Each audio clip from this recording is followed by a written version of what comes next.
ser sobre a conclusão. A gente vai começar a trabalhar a conclusão. Mas antes da gente começar, antes de tudo, eu queria perguntar para vocês quais são os vestibulares que vocês vão fazer. Além do Enem, que outras provas vocês se inscreveram, ou estão se inscrevendo, ou pensam em fazer?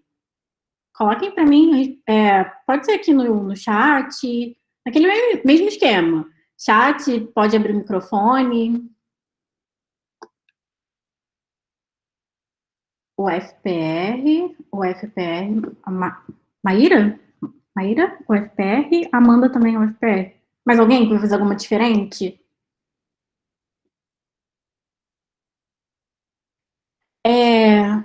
Meninas, vocês sabem qual a língua estrangeira que é dessa prova? Se tem língua estrangeira? E para todo mundo que tá na reunião, qual foi a língua estrangeira que vocês escolheram? Fez a Unisociesc no sábado. Escolheram inglês. Mais alguém escolheu diferente? Tem vários aqui em inglês, inglês, inglês, inglês, inglês. Alguém foi no espanhol?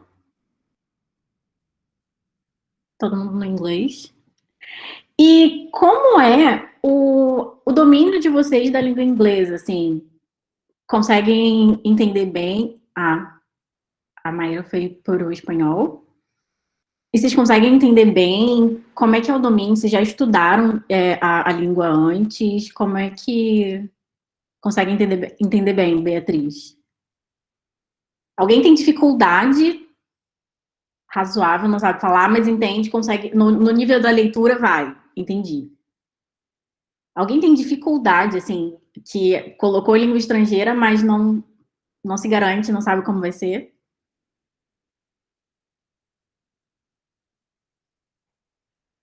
Não tá todo mundo de boa com língua estrangeira. Então tá bom. É só porque se alguém tivesse dificuldade ou tivesse, assim, quisesse, a gente poderia pensar, porque as nossas aulas estão voltadas para leitura e produção textual na redação, né, mais voltada para propostas de redação, mas a gente poderia trabalhar, de repente, uma aula extra com língua estrangeira. Mas se vocês estão bem, então tranquilo. Então, se tiver, você faz, José. Precisa melhorar. Minha experiência é entender bem é que se souber bem, entender bem a leitura, consegue se dar bem. É isso aí, Alan. Aham. Eu também tenho essa mesma linha. E aí tem algumas estratégias de leitura que a gente consegue utilizar para fazer essa leitura dos textos, porque os textos são bem... As perguntas são bastante de interpretação, de compreensão ali do texto. José, o segredo, eu acho que o grande segredo, você falou que se tiver você faz e precisa melhorar, acho que o grande segredo é focar nos falsos cognatos. Então, palavras que são parecidas em inglês e em espanhol com o português, mas que querem dizer outra coisa. Então, acho que essas é a grande pegadinha ali das provas. Mas a gente vai pensar nisso. Se tiver, eu aviso para vocês. Então, para quem não me conhece, eu sou Jaqueline e a gente vai trabalhar hoje com a conclusão, como eu comentei. Mas antes da gente começar, eu quero saber se vocês estão atentos aos detalhes, assim, se vocês são detalhistas na hora de ler um texto. E para a gente pensar sobre isso, eu trouxe uma imagem. E eu queria saber o que vocês podem me dizer sobre essa imagem. Olhando para essa imagem, que informações vocês conseguem extrair dela?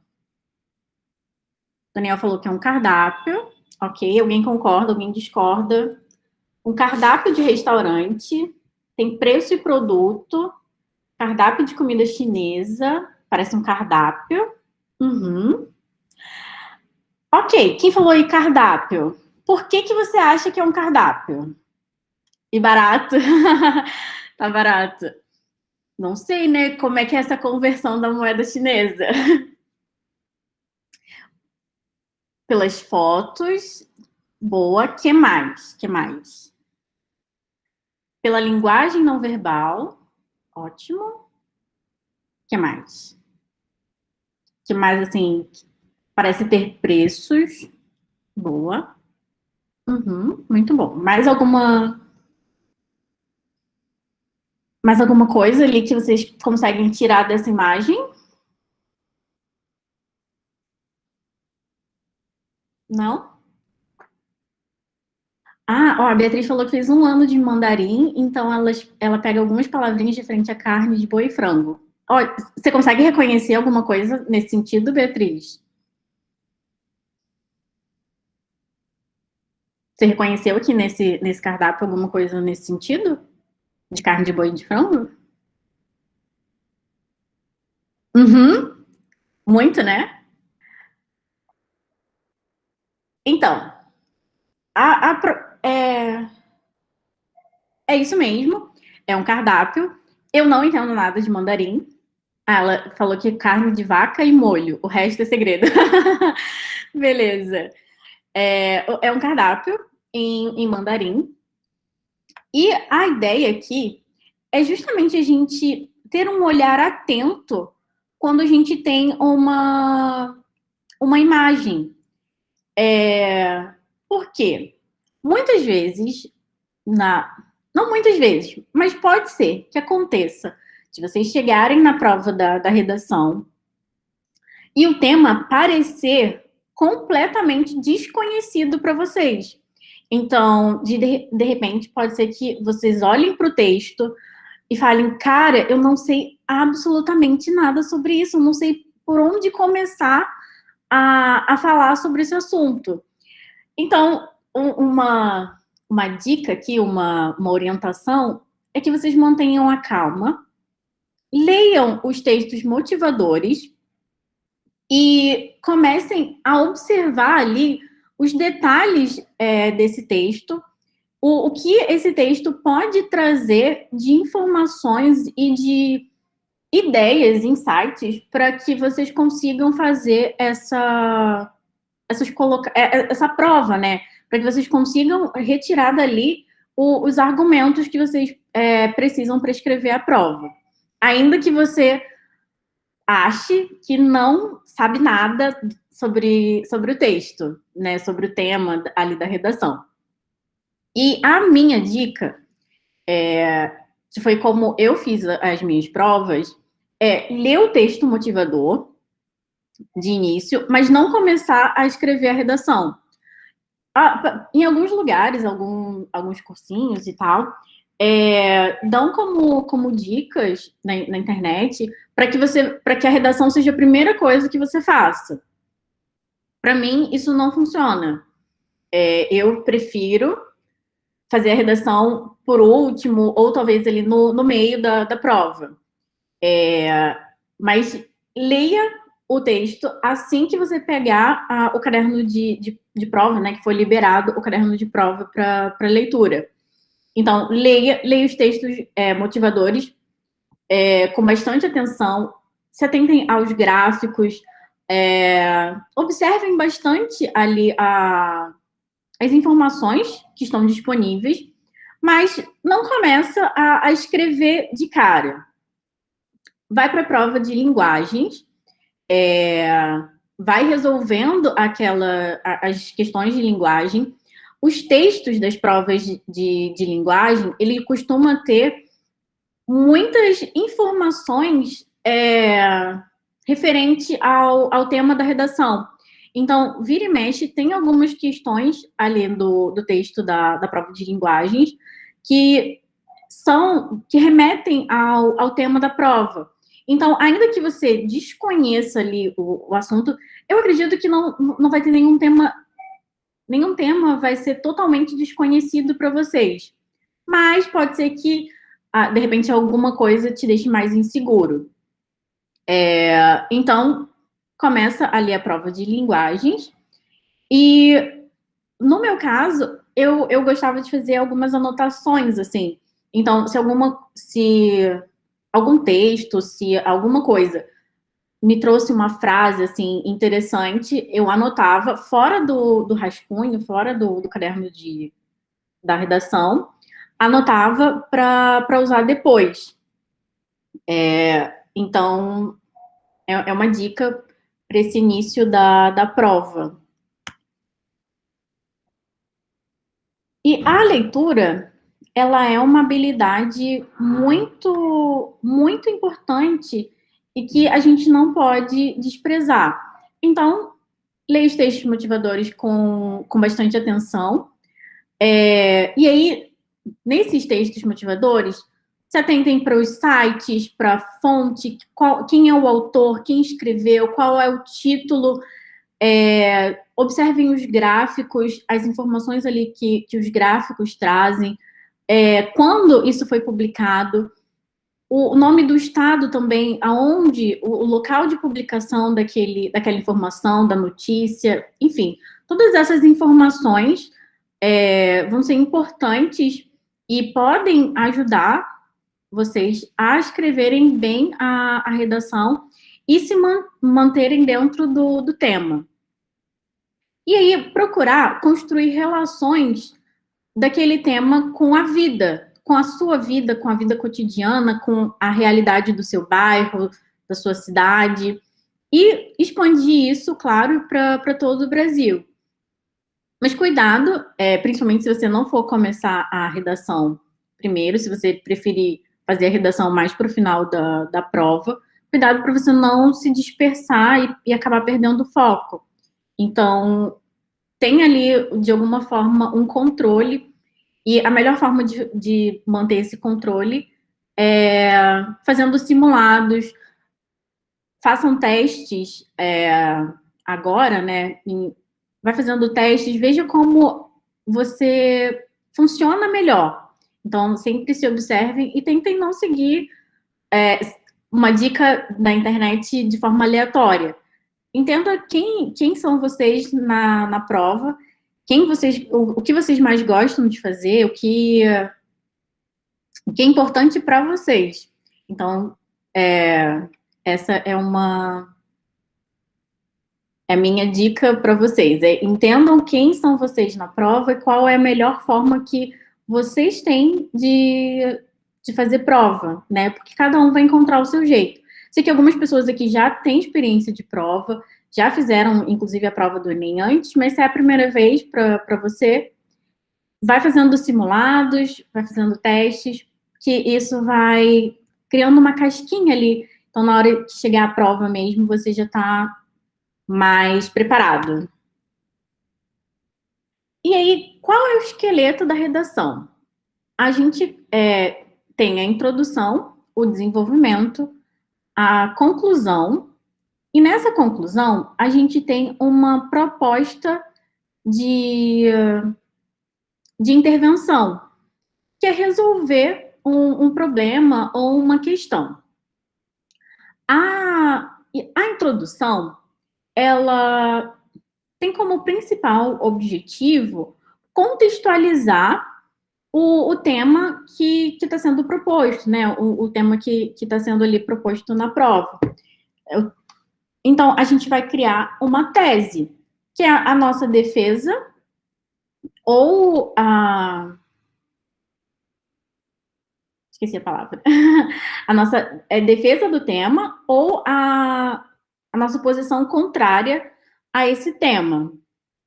Para a gente entender, assim, ilustrar essa introdução, eu quero que vocês imaginem uma cena. Seus amigos estão reunidos num bar, num restaurante, enfim, seus amigos estão reunidos e você está indo encontrar com eles. E aí, do nada, assim, quando você chega, a primeira coisa que você fala é: ele era branco e marrom. Provavelmente os seus amigos vão todos olhar para sua cara e... Do que você está falando? O que está acontecendo? Isso é uma forma mais aleatória, assim, talvez, da gente pensar como seria alguém ler um texto sem um contexto, sem entender ali do que a gente está falando. Então, provavelmente seus amigos vão perguntar, mas do que você está falando? E aí você vai falar, não, é que eu estava vindo ali na rua, encontrei um cachorro e ele era branco e marrom. E aí todo mundo fala, ah, tá, você está falando de um cachorro. Então, a introdução, ela serve para que a gente possa contextualizar o tema da nossa redação, o tema que vai ser desenvolvido, e mostrando, basicamente, todos os pontos que vão vir na nossa prova. Então, de uma forma, como a gente já viu nas outras aulas, na introdução, a gente tem um contexto ali, a gente cria um primeiro tópico frasal para dar um contexto do nosso tema, da nossa tese, desenvolve duas orientações argumentativas e, se der, enfim, se for possível, a gente pode colocar também uma ideia do que vai vir na nossa conclusão, de que forma a gente vai concluir. E aí, antes da gente falar do desenvolvimento, eu queria comentar com vocês alguns possíveis temas de redação. Acho que essa semana no grupo, se eu não me engano, a Carol comentou sobre que crises hídricas poderia ser um tema, está sendo cotado para tema agora do Enem de 2021. E eu trouxe alguns outros temas com uma proposta ali de introdução, incluindo o repertório sociocultural. O que é esse repertório sociocultural? É uma competência que precisa estar, precisa aparecer na sua prova. Ela é cobrada pelos corretores, né? Então, se você não coloca nenhum ponto de repertório sociocultural, a sua prova pode perder alguns pontinhos ali importantes. Então, é sempre interessante ter esse repertório sociocultural. E o que é isso, né? É você conseguir contextualizar o tema com filmes, séries, livros, músicas, situações do cotidiano, notícias, eventos, fatos históricos. E eu trouxe aqui alguns exemplos.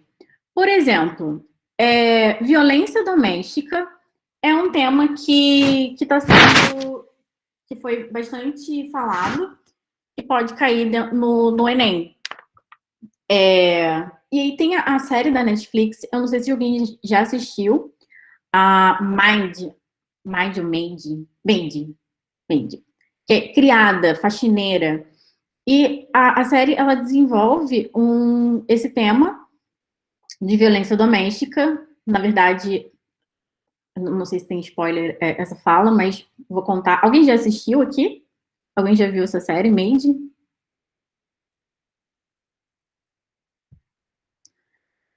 Não viu. Não. Tá. Essa série, na série, uma mulher tem uma filha de, acho que 2 ou 3 anos, e ela sai de casa no meio da noite.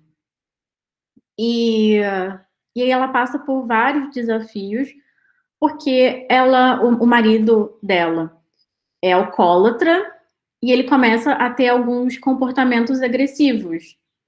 E no momento da série, ela fala que saiu de casa, ela tá com medo, mas que não teve violência doméstica. E aí, por não ter tido agressão, por ele não ter agredido, acho que eu tô contando um spoiler aqui, mas tudo bem, não é grande spoiler. Mas por não ter sido agredida, ela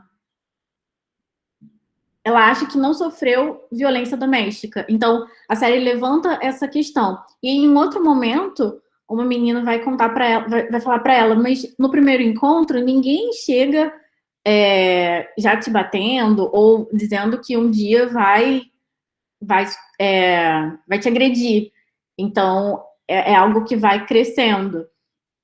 E outro ponto é que na série ela fala que no estado dela, lá se passa nos Estados Unidos, e no estado onde ela está, eu não sei em que ano a série é contada, assim, não me atentei a isso, mas ela fala que no estado que ela está, abuso psicológico não é considerado violência doméstica.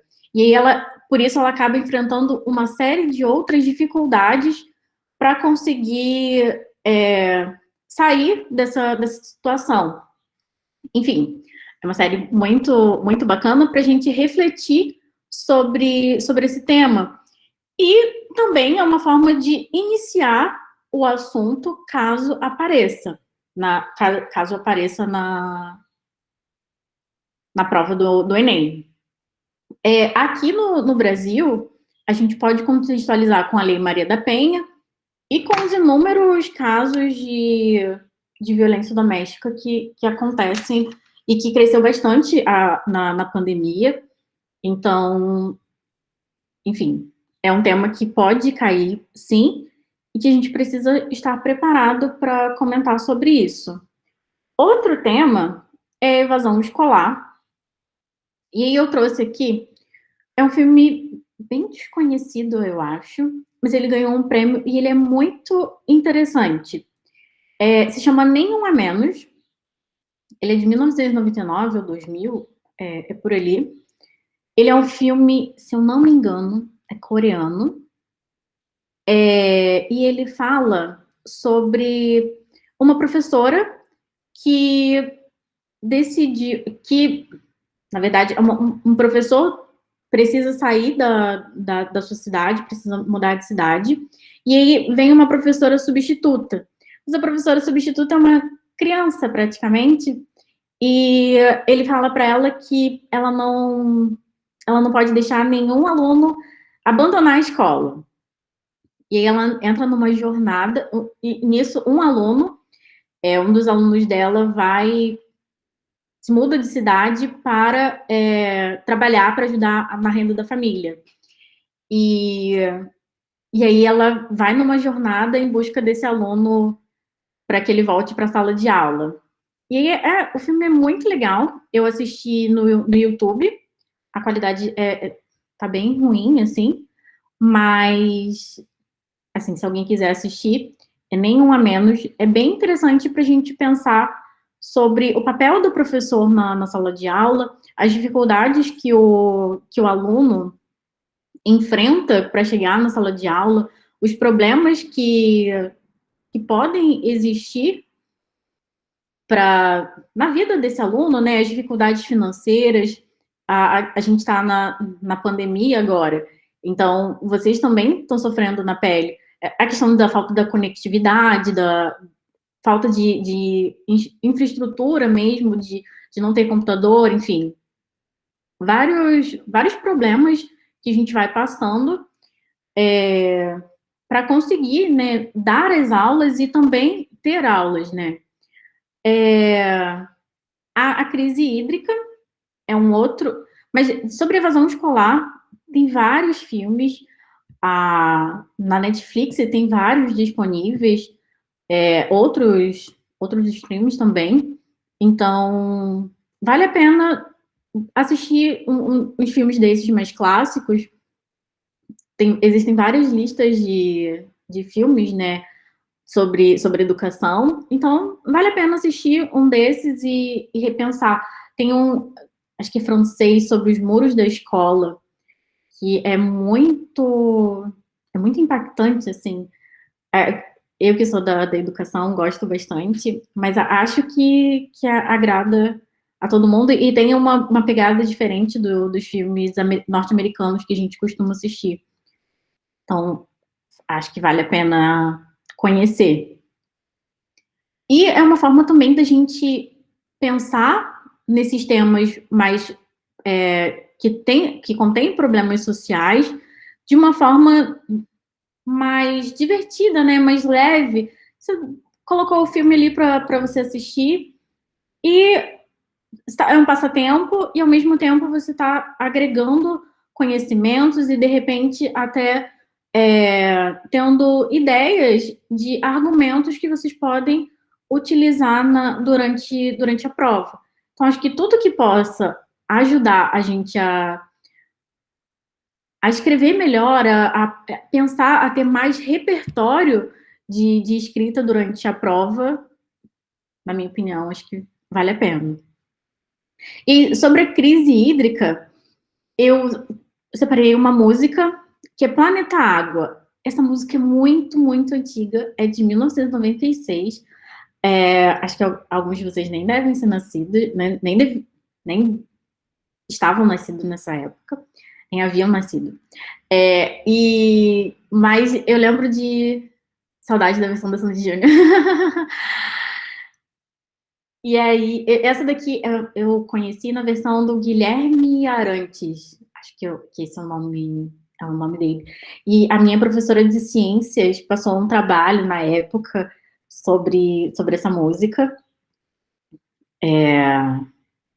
E ela é linda e fala sobre a água, né, como um recurso natural importante. E aí, enfim, para a gente pensar, seria uma forma de introduzir o tema, contextualizar, reforçar a importância da água, com uma música. O Alan falou que fez um trabalho no ensino fundamental. Eu também. Então, foi um trabalho de ciências, se eu não me engano, era 6ª ou 7ª série. E foi muito legal. E eu lembro que foi com essa música e até hoje eu consigo ouvir a melodia da época. Era aquele microsystem, aqueles radinhos assim, bem pequenininhos que os professores levavam para a sala. E era CD, já era CD. E a professora colocando o CD, enfim, foi muito marcante essa música. Terra, planeta, água, era o refrão, assim. Então, mas voltando, trazer esse repertório sociocultural, trazer essas questões, mas que a ideia da prova é como a gente consegue relacionar os conhecimentos que a gente aprendeu na escola com a nossa vida, com a realidade, com os problemas sociais que estão à nossa volta. Esse é o grande cerne da prova, assim. É a grande questão da prova de redação. Eu tenho um problema. Tudo que eu já vi na escola, de que forma eu posso usar esses conhecimentos para resolver esse problema? Então, a gente tem um problema com a violência doméstica. Então, de que forma a gente pode resolver esse problema? A gente passou anos na escola. Que soluções a gente pode ter para resolver isso, se não resolver, para minimizar, enfim, para a gente tentar solucionar de alguma forma. A Beatriz falou que conheceu por causa do filme Aquária. Tipo um Atlante brasileiro. Muito linda a música. Sim, eu não assisti esse filme, mas eu já ouvi falar dessa versão. E agora, eu queria a ajuda de vocês. Queria que vocês pensassem em como a gente pode contextualizar mobilidade urbana, a valorização do SUS e educação socioemocional. Que outros eventos, filmes, séries, livros, músicas, enfim, que outras coisas a gente poderia usar para contextualizar esses temas?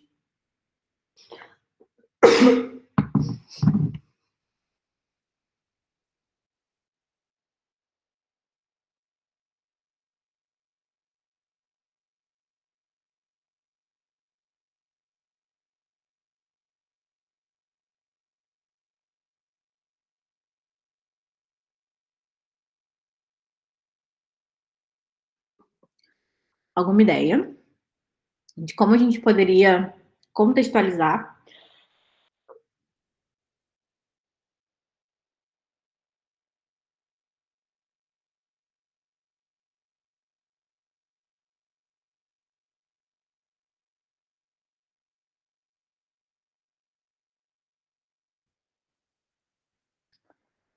A Amanda falou que com a mobilidade urbana, ela acredita que é a revolução industrial, muitas pessoas na cidade, algo assim. É. Outra coisa que a gente poderia relacionar com a mobilidade urbana são a violência nas grandes cidades e muita gente migrando para as cidades pequenas, para as cidades interioranas, e essas cidades não têm estrutura para comportar. É o caso, por exemplo, que a gente tá vendo agora em Joinville. Ah, muitas pessoas saindo dos grandes centros. Joinville é uma cidade pequena, mas é bastante populosa. E na nossa redação, o Daniel colocou que o transporte público sofreu uma diminuição de horários, o que acarretou em problemas como atrasos em seus trabalhos. Sim, é verdade. Então, a gente tem aí o transporte público ineficiente, com má qualidade, caro, muito caro. Uma forma de a gente contextualizar seria também colocando uma imagem na mente do corretor, da pessoa que vai corrigir a nossa prova.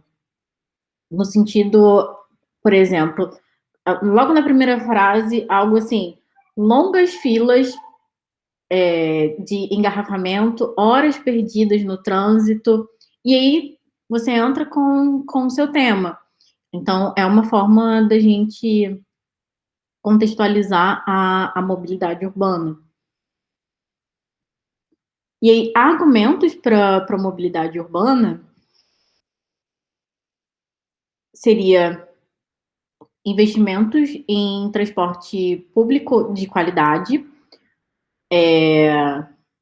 porque aumento das linhas ferroviárias,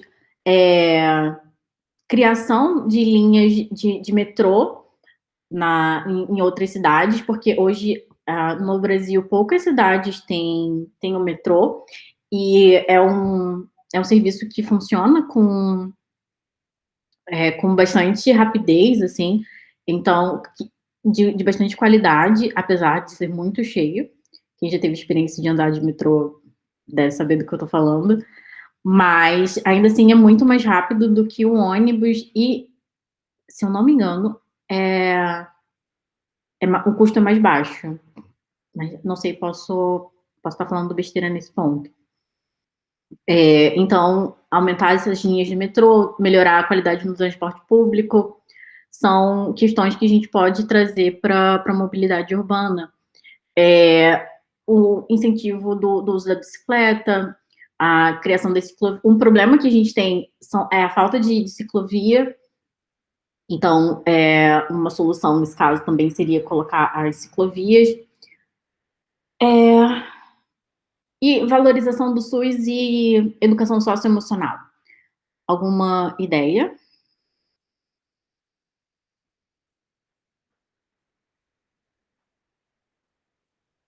de como a gente poderia contextualizar?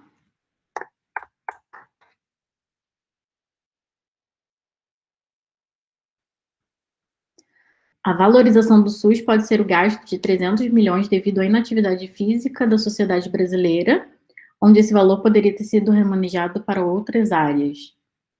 Uhum, muito interessante. E para a educação socioemocional?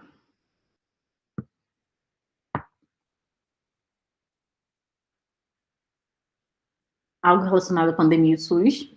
Uhum. E a pandemia também é um tema super em alta para falar sobre a saúde emocional também, os impactos do isolamento social, o distanciamento que foi imposto, né, que a gente precisou fazer durante esse período, e esse prolongamento que tá existindo, né, a, as mortes também, que é algo que a gente acaba sofrendo muito,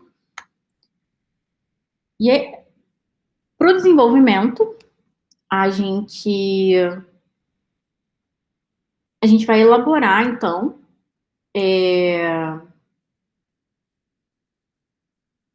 a gente vai elaborar argumentos para defender esses pontos que a gente trouxe na introdução. E a melhor forma da gente ter esses argumentos, desenvolver essas ideias, é a partir de notícias, de jornal, acompanhando o que está acontecendo. O jornal, é claro, é muito importante que a gente assista, né, ou busque informações de qualidade. Então, notícias que são reais, né, gente? Nada de fake news e procurar seguir essas correntes do WhatsApp ou qualquer coisa que a gente vê na internet. É importante que a gente tenha critérios na hora de se atualizar, até para que a nossa redação possa vir ser consistente, né, coerente com a realidade. Então, eu trouxe aqui alguns exemplos de jornais que a gente pode, que têm credibilidade e que muitas vezes são usados nos textos motivadores das provas, né, de redação, tanto do Enem quanto das universidades federais, enfim. Então, tem o Estadão, o Folha de São Paulo, o Globo e outros como o Veja, o G1. Trouxe aqui o IBGE, tem a Unicef, enfim. Vamos buscar informações de qualidade e nos manter atualizados das coisas que estão acontecendo no Brasil e no mundo. Embora a prova fale bastante sobre o Brasil e sobre problemas relacionados ao Brasil, problemas sociais brasileiros, a gente precisa ter em conta também o mundo e as nossas relações com o mundo. Então, é interessante que a gente se mantenha atualizado e busque essas informações também sobre o mundo.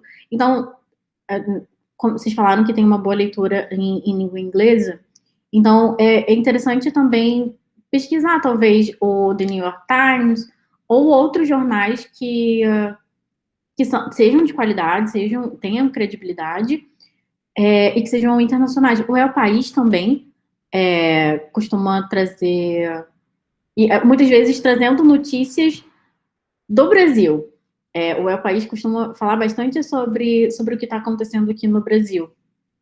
Então, é importante a gente se manter atualizado. E, por fim, o tema da nossa aula hoje, que é a conclusão. A conclusão, ela vai fechar a redação. É o final, ali, o arremate. É importante, nesse momento, a gente retomar os argumentos o que a gente já falou na prova, mas sem ser repetitivo.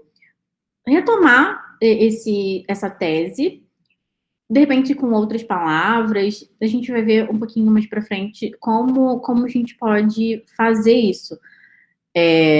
Mas é importante fechar essa redação e trazer uma proposta de intervenção coerente com os problemas que a gente colocou no início.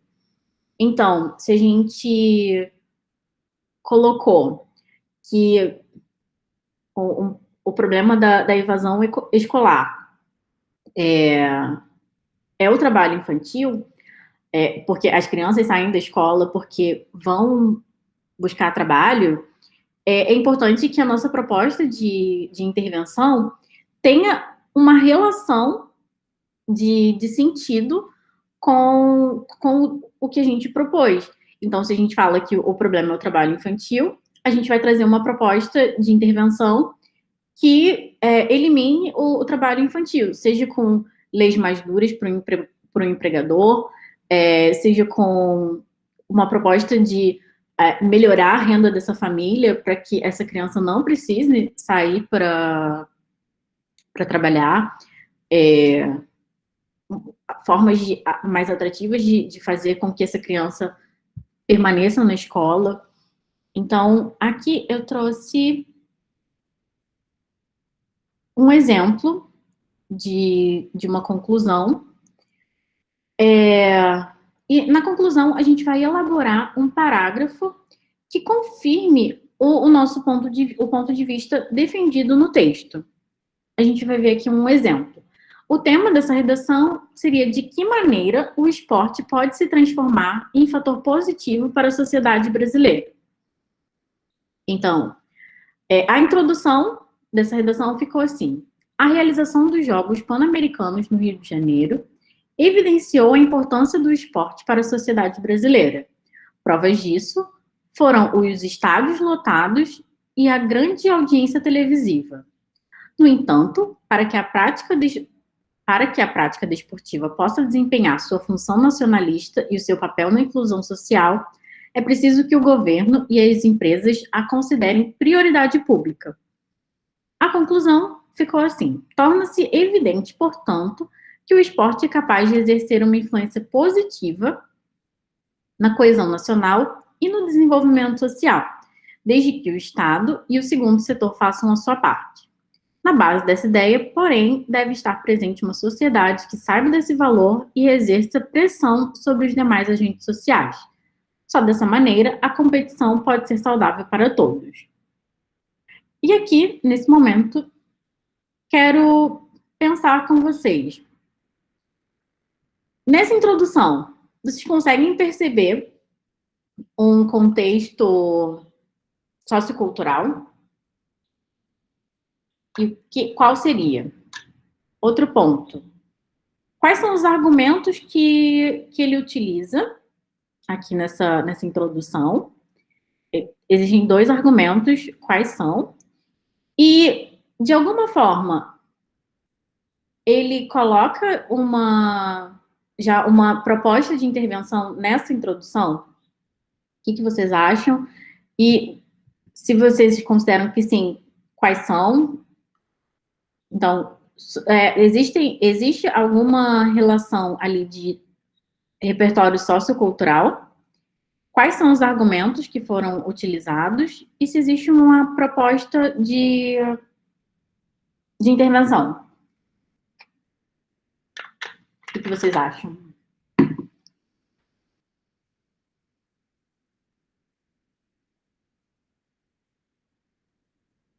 Repertório sociocultural de Jogos Pan-Americanos. Uhum. Concordo com você, Amanda. Alguém concorda, alguém discorda?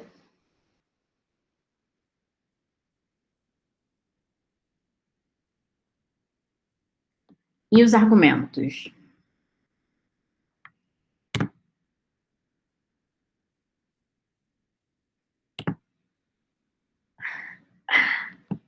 E os argumentos, o que vocês acham? Quais são os argumentos que vocês conseguem identificar aí nessa introdução?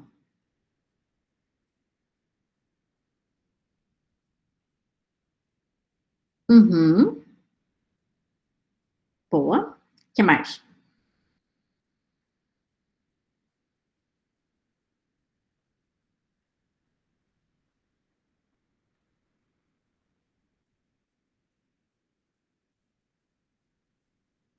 O esporte como prioridade e a inclusão social, provavelmente no investimento feminino. Uhum. O investimento feminino, não vejo, mas a inclusão social, sim. E agora aqui, na conclusão, como vocês conseguem perceber que palavra ali, que expressão está trazendo a conclusão, está indicando que esse parágrafo é da conclusão, além do destaque ali que está escrito conclusão. Portanto, ok. Tem mais alguma outra coisa?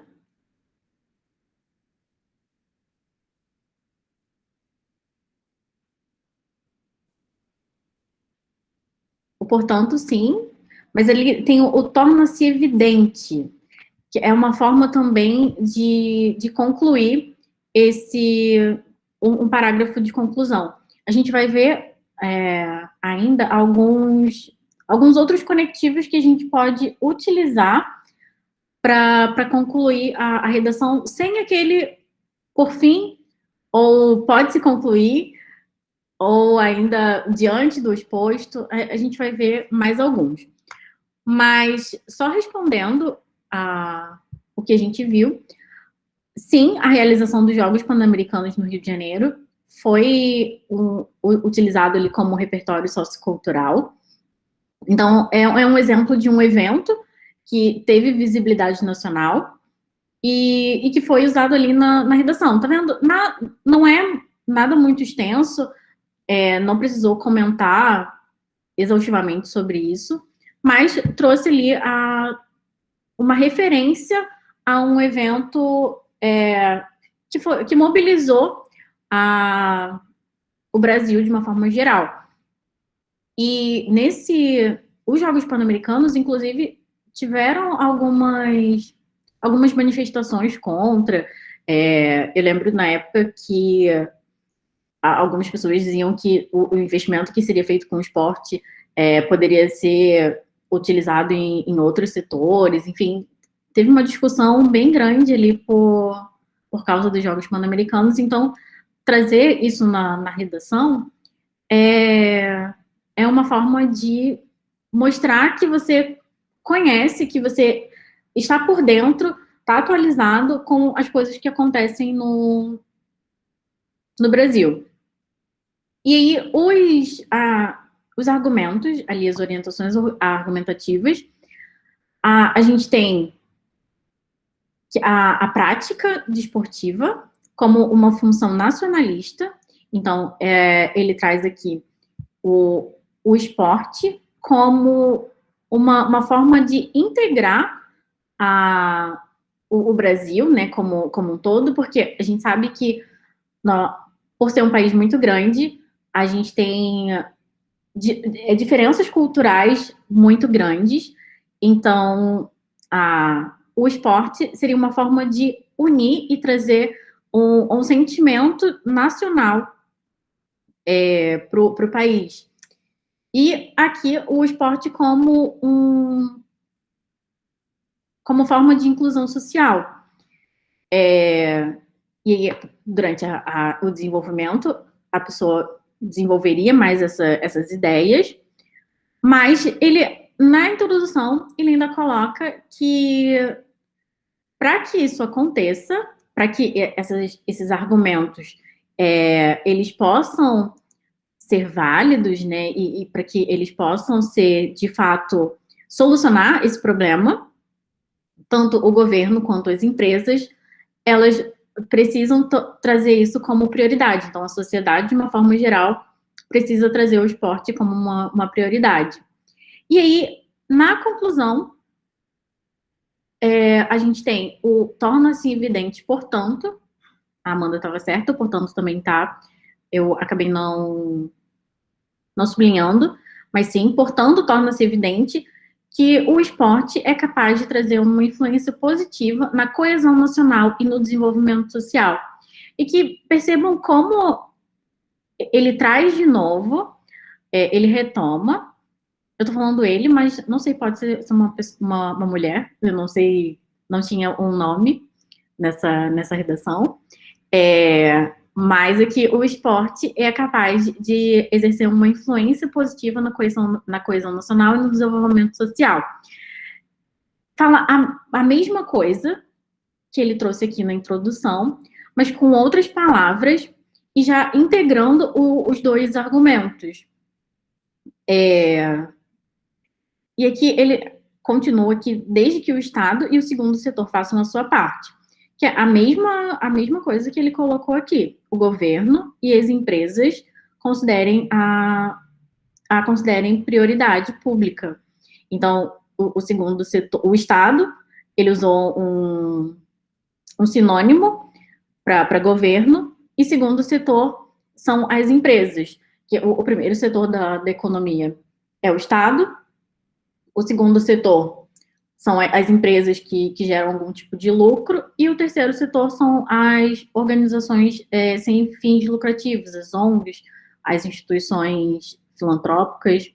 Então, são formas da gente fazer a nossa conclusão, retomando os argumentos que a gente trouxe lá na introdução, mas sem dizer exatamente a mesma coisa. E como a gente faz isso? Com treino. Enquanto vocês estão escrevendo, busquem o dicionário de sinônimos no Google.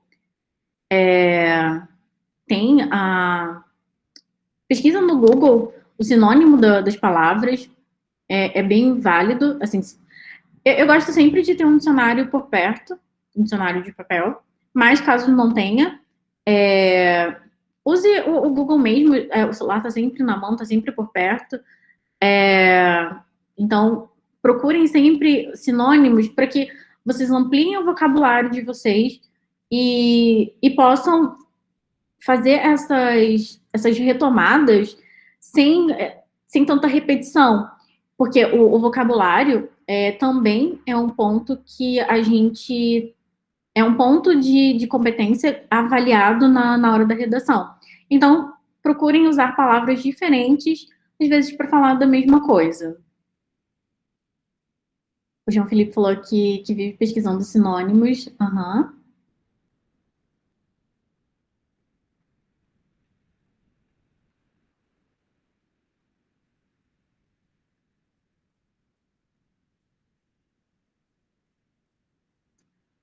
Olha, muito interessante o que o Arthur colocou aqui. Se caberia trazer um contraponto mostrando que um evento esportivo pode ser também uma separação. Por exemplo, o espetáculo do esporte não ser inclusivo devido aos preços. As Olimpíadas de 2016, com aquelas polêmicas dos muros separando escondendo a favela. Fugindo dessa proposta, mas ainda no esporte, pode trazer algo positivo e algo negativo. Sim. Escrevendo a minha redação, eu escolheria um lado e faria.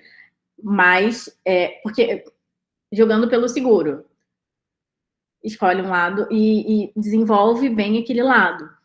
Mas também dá para fazer esses contrapontos, essas comparações. Se você se já é um tema que você treinou bastante, nossa, dá super para você fazer essas relações. Mas, assim, o básico, bem feito, vale super a pena. Então, procurem treinar bastante, e aí, na hora da prova, pode ser que surja uma ideia, assim, de positivo e negativo, e vocês não vão ter nenhum problema para desenvolver o tema. Assim, vocês conhecem vários tipos de argumentos para poder fazer. E, esse que você colocou, eu gostei bastante. Achei bem, bem interessante. Das minhas provas, eu sempre joguei pelo seguro e fui desenvolvendo um ponto e ali os dois argumentos e desenvolvi dentro deles. Mas como a gente já viu, a gente pode fazer comparações, pode fazer contrastes, existem diversas formas da gente organizar esses argumentos.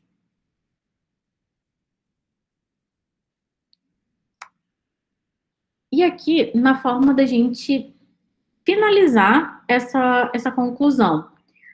A gente viu nas aulas anteriores diversos tipos de conectivos. Por exemplo, Ou, por exemplo, é um conectivo que a gente pode usar para exemplificar como, é outra forma de exemplificar, como, por exemplo, a gente pode usar também, entretanto, mas, todavia, enfim, existem os vários tipos de conectivos, a gente já conversou bastante sobre eles. E para conclusão, a gente também tem os mais comuns, são aqueles dados posto acima, conforme os fatos mencionados. Pode-se concluir, eu acho que é uma unanimidade, assim, a gente encontra bastante nas redações. Não é errado usar qualquer um desses, mas vou trazer aqui outras sugestões. E assim, dado o exposto acima, ele pode trazer uma ideia de redundância. Então, o exposto acima, porque você já acabou exposto acima. Então, traz ali uma ideia de redundância, porque se você expôs, foi algo que está voltando. Então, não. Das três opções ali, seria a menos indicada. Conforme os fatos mencionados, nem sempre vai ser fato. Pode trazer uma imprecisão ali no seu vocabulário, porque o que você trouxe foram argumentos, foram evidências, nem sempre exatamente com fatos. Então, eu trouxe aqui algumas outras opções que a gente pode usar para fazer essa conclusão, para iniciar a conclusão da nossa redação. Então, tem ali o portanto.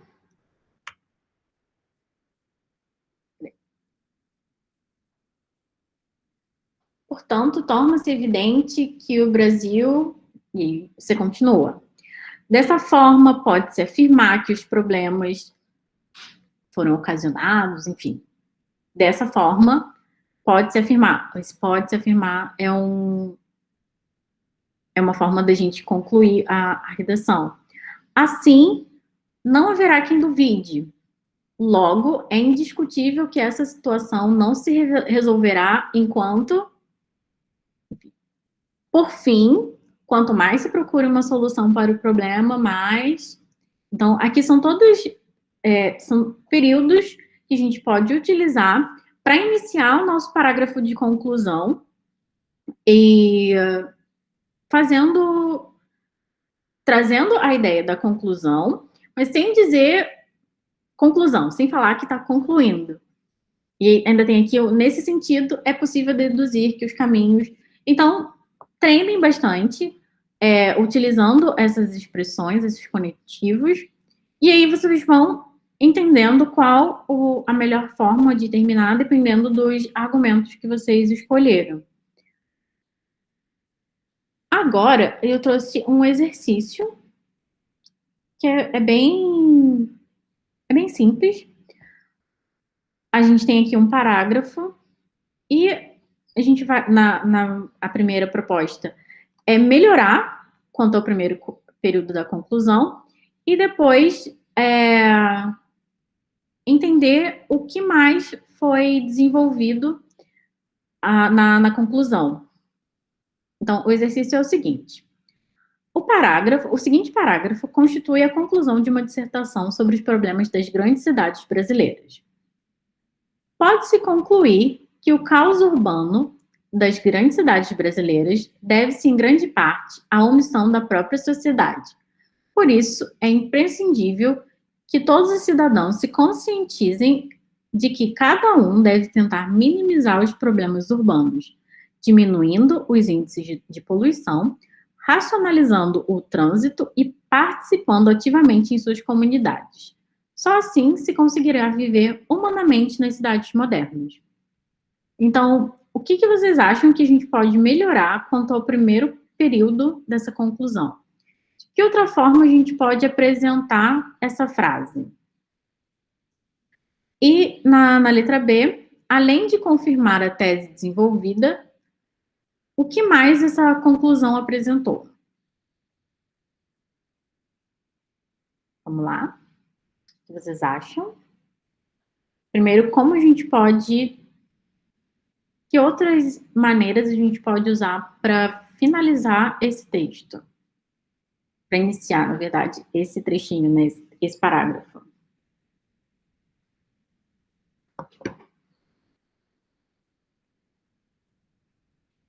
Alguém?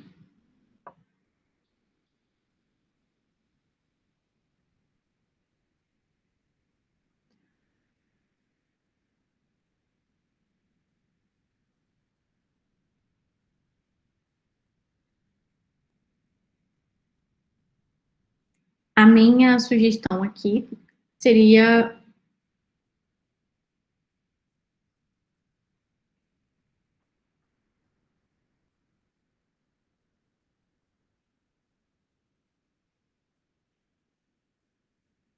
portanto, acho que cabe. O que vocês acham?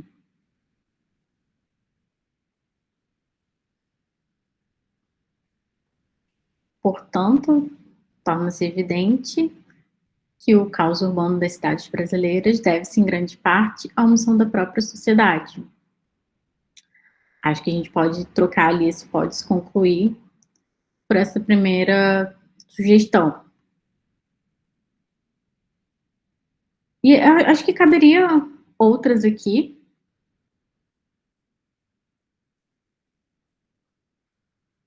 E, além de confirmar a tese desenvolvida, o que mais essa conclusão apresenta? Ela traz... Aqui, ela faz um fechamento, né, que o caos das grandes cidades brasileiras se deve à omissão da sociedade, e também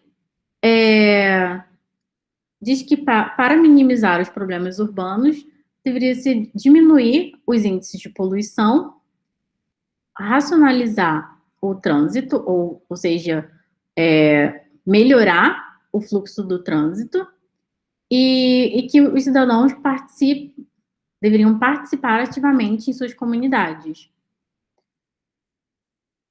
E o fechamento é de que modo e qual o efeito disso desses problemas, né? Resolvendo esses problemas, qual o efeito que isso tem na sociedade? Que as pessoas consigam viver de uma forma melhor nas cidades modernas.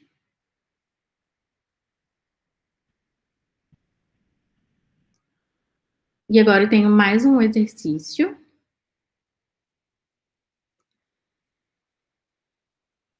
que é: a seguir, você encontrará uma lista de trechos de períodos iniciais, de parágrafos de desenvolvimento e de conclusão. Sua tarefa é identificar em que posição se encontram tais parágrafos, D1, D2 ou C. Seria desenvolvimento 1, seria um primeiro argumento, um segundo argumento, ou se é um parágrafo que inicia a conclusão. Vou dar um tempinho para vocês fazerem. Vou ler junto com vocês e depois vou dar um tempo, 5 minutinhos, para que a gente possa, para que vocês possam pensar aqui e colocar numa ordem.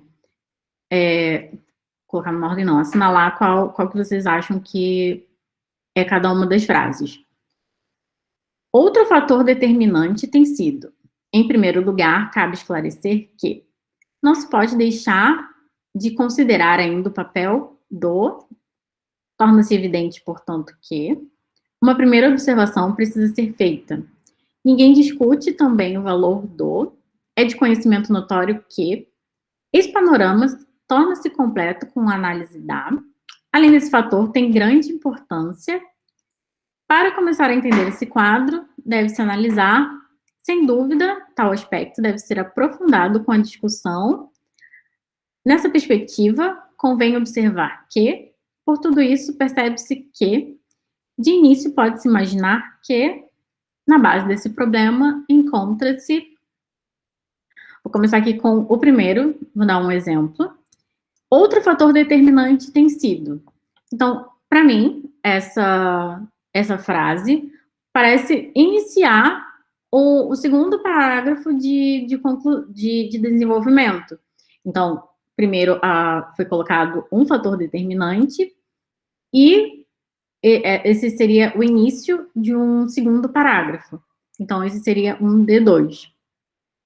Eu vou dar um tempinho para que a gente possa fazer e corrigir aqui juntos. 5 minutinhos, a 16h40, a gente corrige, a gente começa a correção. Tá bom?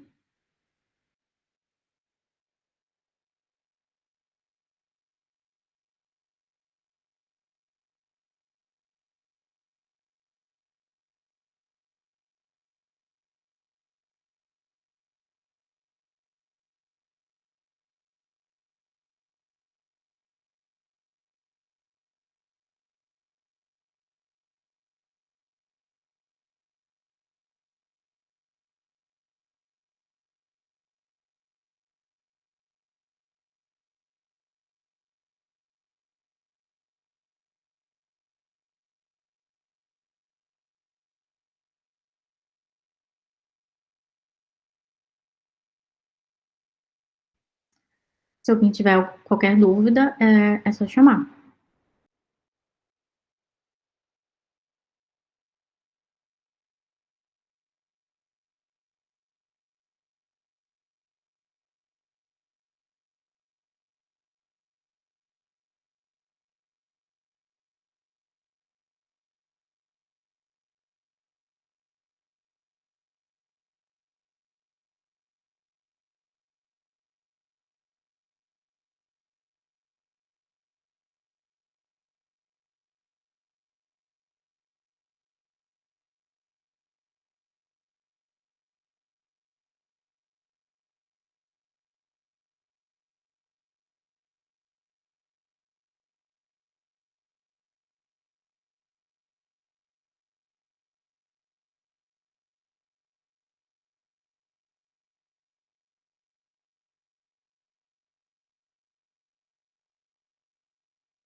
Então, alguém conseguiu fazer?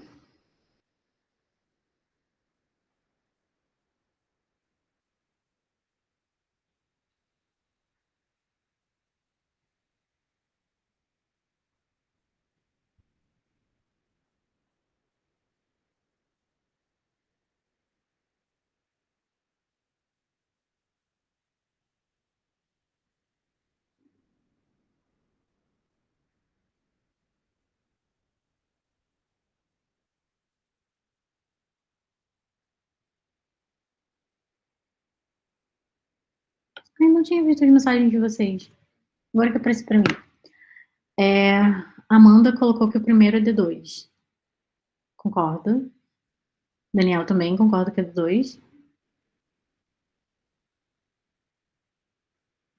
Daniel colocou que o outro fator determinante tem sido D2. Muito bom. Em primeiro lugar, cabe esclarecer que D1, a gente tem ali o primeiro argumento. Então, em primeiro lugar, em segundo lugar, ou outro fator D2, não se pode deixar de considerar ainda. Torna-se evidente. Muito bom. Conclusão.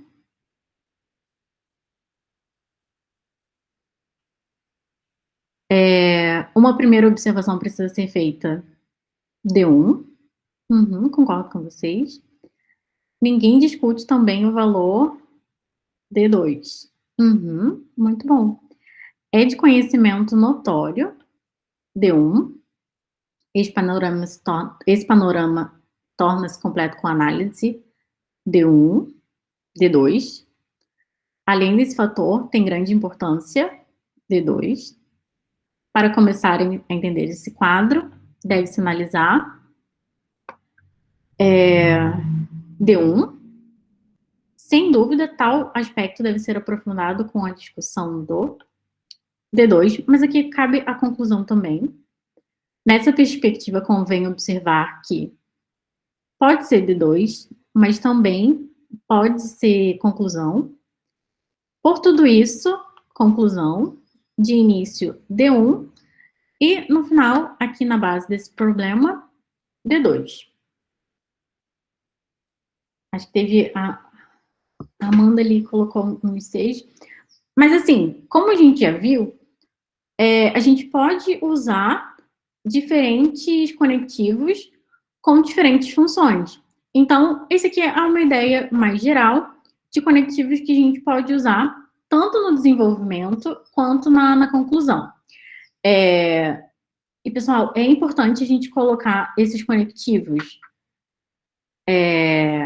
Então, Amanda, não necessariamente erros, como eu falei, a gente trocando ali algumas palavrinhas, dando essa ideia de conclusão, a gente pode utilizar tanto na conclusão e modificando um pouquinho, dá para usar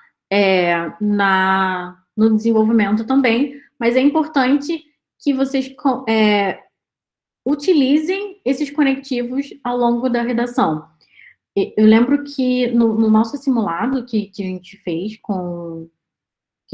mais há uns meses atrás, muitos de vocês tiveram esse problema com a falta de conectivos.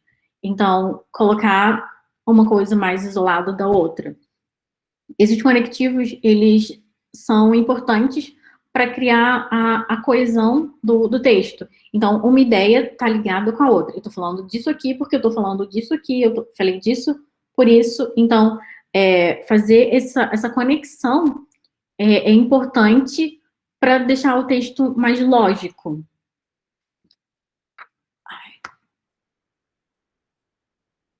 E aí, a gente tem a proposta de intervenção que está dentro dessa conclusão. O que é proposta de intervenção? São conjuntos de argumentos que a gente precisa apresentar na redação para resolver um problema, propor melhorias, ou pelo menos, a gente não vai resolver de fato, assim, de uma forma imediata, que a gente vai ter uma ideia, hipótese de como lidar com esse problema. Não precisa ser uma proposta imediata, não precisa ser algo para agora. Também não são só propostas de longo prazo, mas é isso, é uma forma de lidar com a questão. São soluções possíveis de serem executadas e, muito importante, precisa ser coerente com o que a gente já colocou, do que a gente já propôs até aqui. Outro ponto é que a gente precisa ser específico. Por exemplo, o que deve ser feito? Nós temos um problema de trânsito, muitos engarrafamentos. Então, o que deve ser feito para solucionar o engarrafamento, que foi um ponto que a gente trouxe lá na nossa argumentação, que é um problema de mobilidade urbana. Quem executa o que deve ser feito? Construção de novas linhas de metrô. Quem vai fazer essa construção? Não vale dizer, alguém vai fazer. Não, eu preciso ter claro quem vai fazer. O governo vai ser responsável pela licitação e vai ser o governo vai ser responsável por gerenciar essa construção desse metrô. Se a gente fala de um problema que está ligado às leis, por exemplo, a violência doméstica, a gente precisa de leis mais rígidas. Também não vale colocar de uma forma muito geral. Precisa criar leis. Não, a gente precisa... Quem vai criar essas leis? O governo, o poder legislativo. É preciso ter que políticos se disponham a criar essas leis, elas sejam aprovadas. E de que forma vai ser feito? Vai ser algo que... Eu pensei em algo para ser feito em um projeto na escola. São campanhas, propostas educacionais, como a gente estava falando da educação socioemocional. Então, as escolas vão fazer palestras para habilitar esses alunos a tratarem dos problemas socioemocionais que foram gerados na pandemia. De que forma isso vai ser feito? Vão ter palestras, as turmas vão discutir sobre esses assuntos, os professores serão capacitados. Então, a gente precisa mostrar de que forma a gente está pensando em executar. Ainda que não seja possível de ser implementado naquele momento, a gente precisa ter um plano. E para que isso vai ser feito? A gente precisa mostrar os efeitos disso. Então, no caso do socioemocional, as pessoas vão poder conviver melhor umas com as outras, ter melhores condições de saúde. Se a gente fala da questão da mobilidade urbana, para que as pessoas tenham melhores condições de saúde, de bem-estar. Então, a gente precisa ter bem claro os pontos que a gente vai trabalhar de acordo com os argumentos que a gente propôs. E não fiquem preocupados. A próxima aula com a professora Helena, a gente vai tratar exatamente sobre cada um desses pontos, para que a gente possa... para que todos esses elementos eles estejam presentes na nossa proposta de intervenção, na nossa conclusão. E aí, a nossa proposta de intervenção, a nossa conclusão, ela precisa estar de acordo com os direitos humanos, né? A gente sempre fala dos direitos humanos, da Constituição, e por que tem que ser assim? Enfim, por que a gente precisa estar dentro dos direitos humanos? Não é só uma questão de não ofender a outra pessoa ou de ter preconceitos, mas são comportamentos que podem ser criminosos. Então, a gente precisa estar atento aos direitos humanos. Aqui não é somente uma questão de ofender, exibir preconceitos ou fazer apologia à violência. Esses comportamentos podem ser considerados crimes de acordo com o Código Penal brasileiro. Então, a gente precisa estar de acordo com os direitos humanos. E como a gente vai saber se a nossa proposta está ou não de acordo com os direitos humanos. Conhecendo. Então, estudando um pouquinho, lendo sobre isso.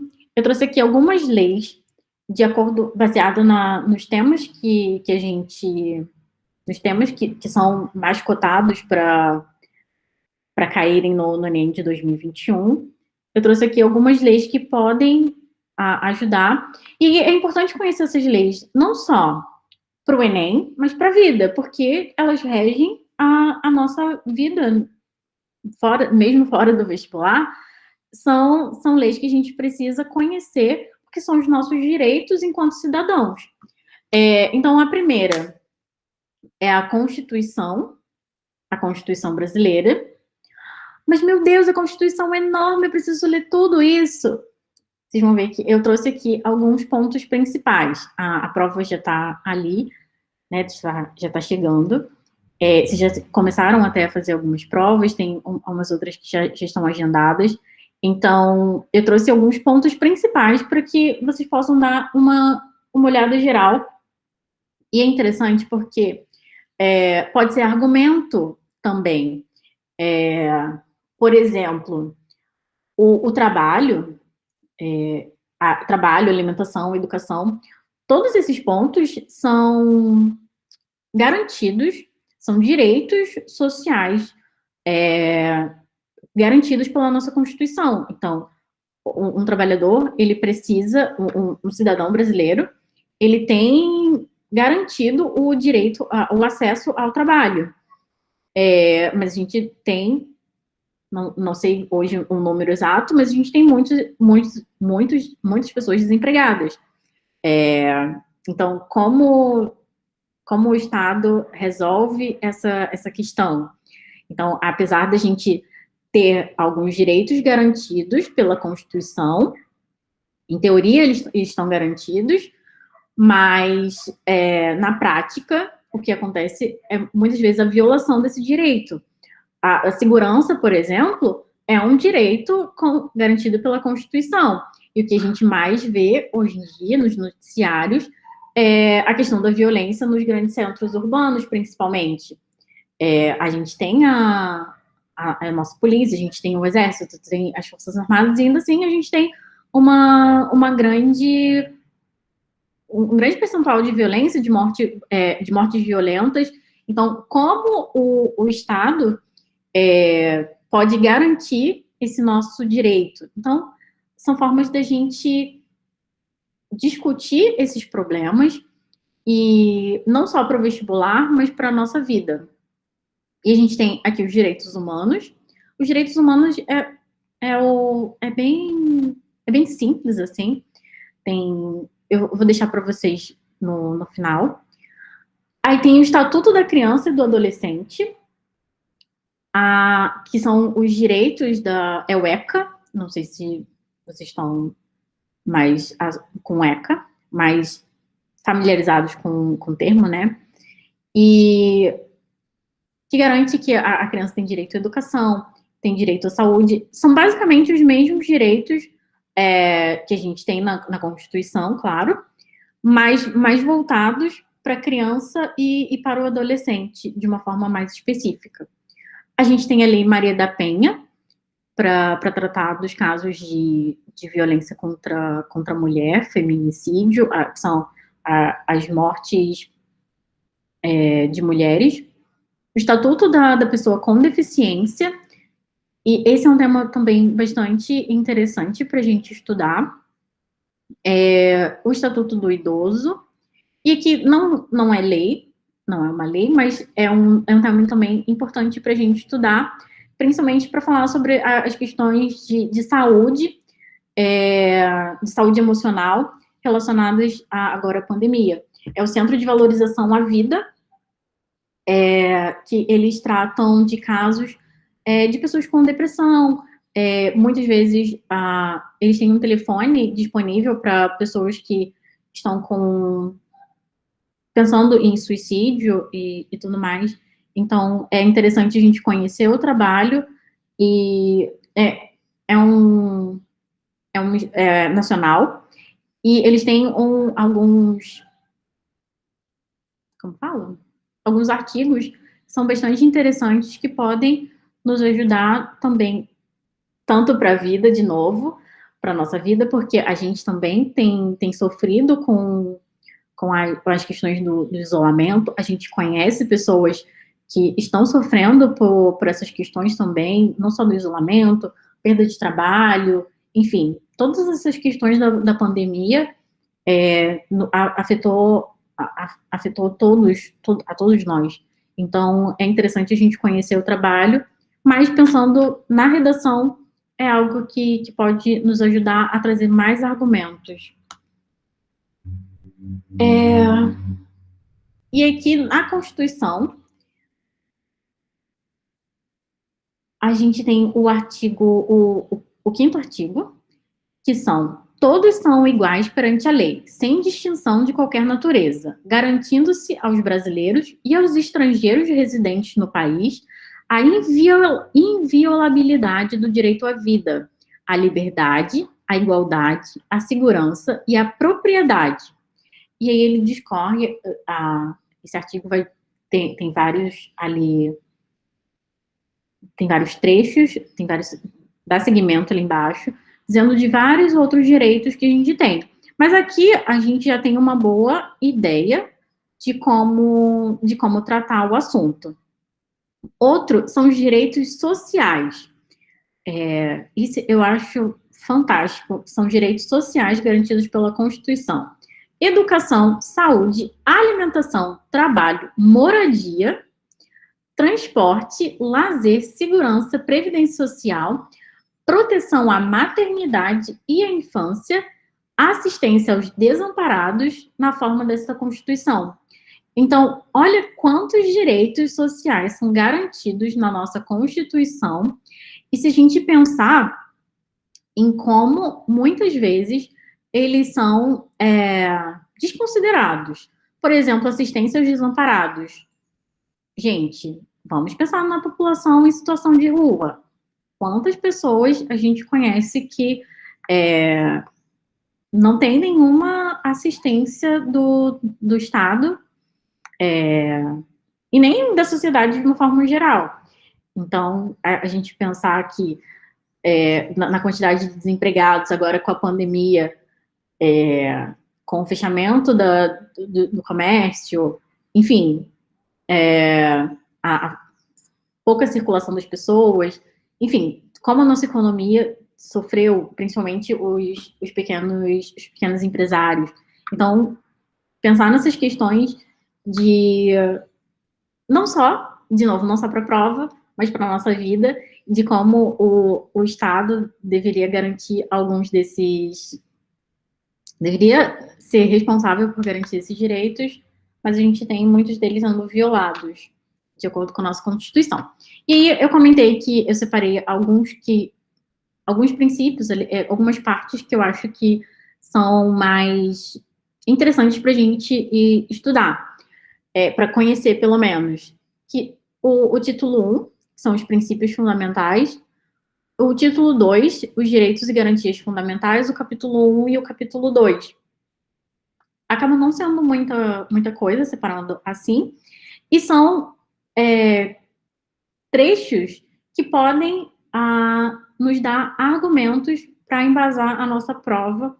E aí, por exemplo, a violência doméstica.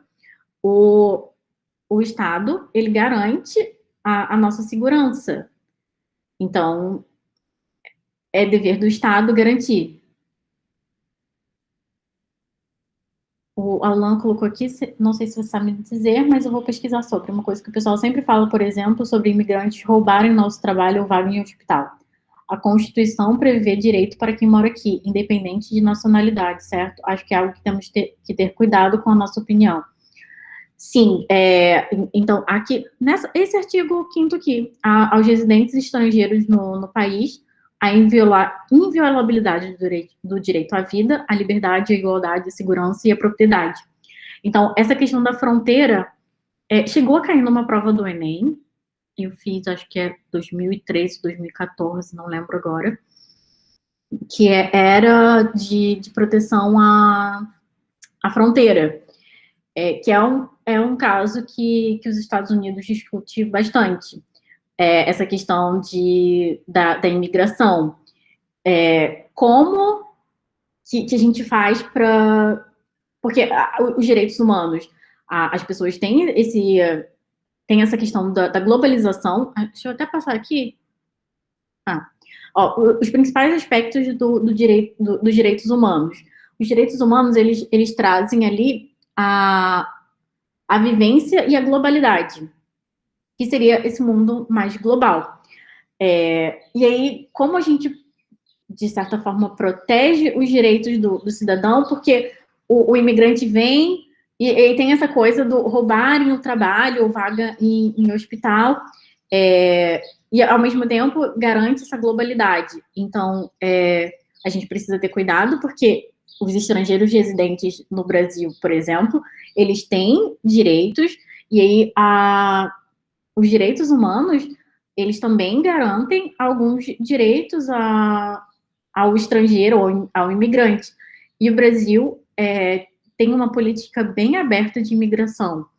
Então, aqui a Beatriz colocou que a maioria dos trabalhos acabam sendo subalternos, nem os residentes às vezes se candidatam, é verdade. E teve esse tema em 2012, Movimento Imigratório para o Brasil no século XXI, e o texto motivador falava bem sobre esse aspecto que o Alan comentou. É verdade. Então, a gente precisa ter cuidado para falar, para emitir os nossos argumentos de acordo com os direitos humanos e com a nossa Constituição e com todas as outras leis aqui do Brasil, principalmente. Então, a gente precisa ter cuidado com a nossa opinião, como o Alan falou. Por exemplo, defender a pena de morte é algo que a gente precisa ter muito cuidado.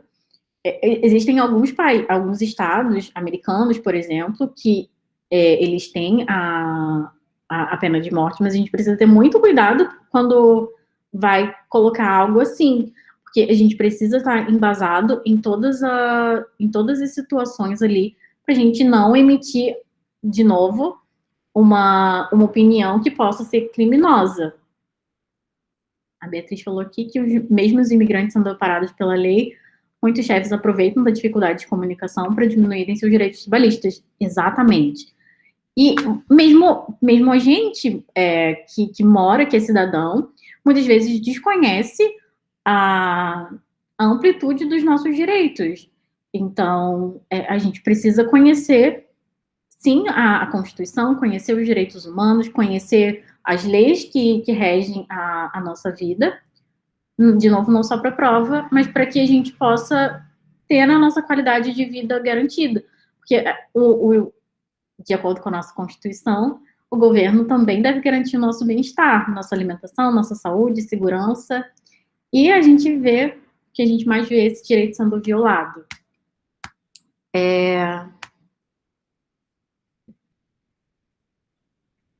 Então, a gente já está se encaminhando para o final.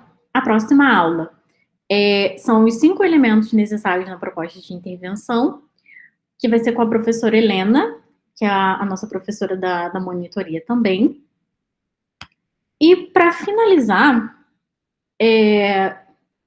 treinem bastante redação, pratiquem bastante, façam os textos, mandem para a gente corrigir. É muito importante essa correção, esse segundo olhar. A Helena tem a monitoria às quartas-feiras, se eu não me engano, de 9h30 às 10h30. Não tenho certeza se é esse horário, mas vou confirmar lá no grupo. Mas toda quarta-feira a gente tem as monitorias para a gente tirar dúvida, mas vocês também podem enviar os textos para a nossa correção, que a gente faz essa correção para vocês compararem como vocês estão se saindo. E eu deixei aqui uma proposta de redação para que vocês possam fazer e me entregar para corrigir. Já considera que até então a gente não tinha, só fez o simulado completo, a gente estava fazendo mais trechinhos de redação, então agora a gente já tem uma ideia mais geral da introdução, desenvolvimento e da conclusão, mais a proposta de intervenção. A Helena vai dar mais alguns detalhes na próxima aula, mas até aqui, tudo que a gente já viu, vocês têm condição total de fazer essa proposta de redação bastante completa. Então, eu vou ler aqui para vocês a proposta que eu trouxe. A ONU mede em todo o mundo o Índice de Desenvolvimento Humano, que procura comparar os países quanto à capacidade de oferecer a seus habitantes as condições para que eles ampliem as suas fronteiras e escolhas. Nessa medição, um dos critérios mais relevantes é o índice de escolaridade médio de cada país. Isso porque a educação seria um instrumento de inserção na sociedade e de ampliação da capacidade do indivíduo. Levando esses aspectos em consideração, redige um texto demonstrando qual a importância da educação para o indivíduo e para a sociedade em que ele está inserido. Seu texto deverá ser feito em cerca de 25 linhas e enviado por e-mail para jaquebasilio.mendonça@gmail.com até o dia 29/10. Então, a ONU aqui, o Médio Índice de Desenvolvimento Humano, vocês devem conhecer, o IDH, bastante conhecido. E aí, aqui a gente vai fazer uma proposta mais geral sobre educação.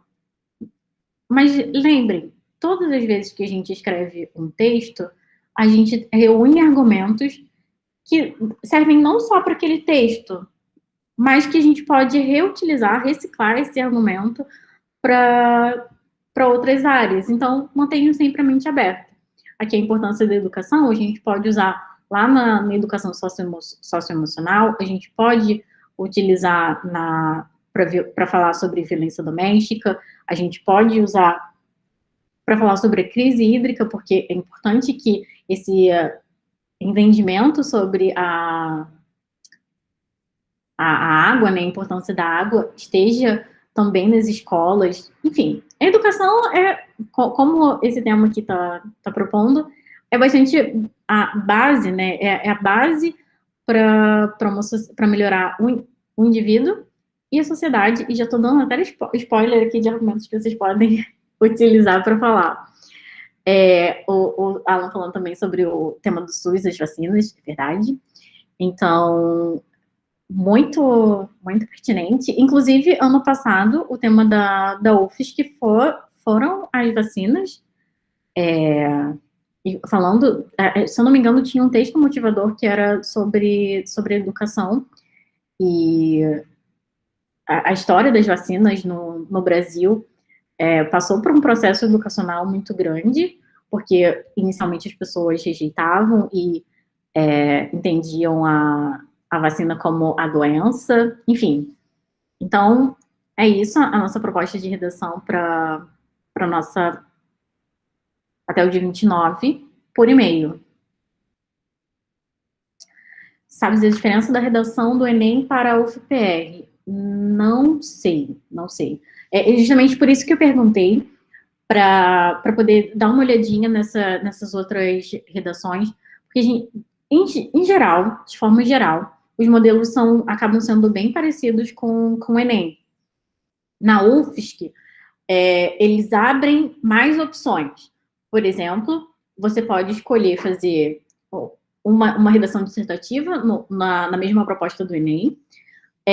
Você pode fazer um conto ou uma carta aberta. Mas na UFPR eu não sei dizer, mas eu vou dar uma pesquisada e aí eu comento com vocês lá no grupo se eu achar alguma coisa diferente.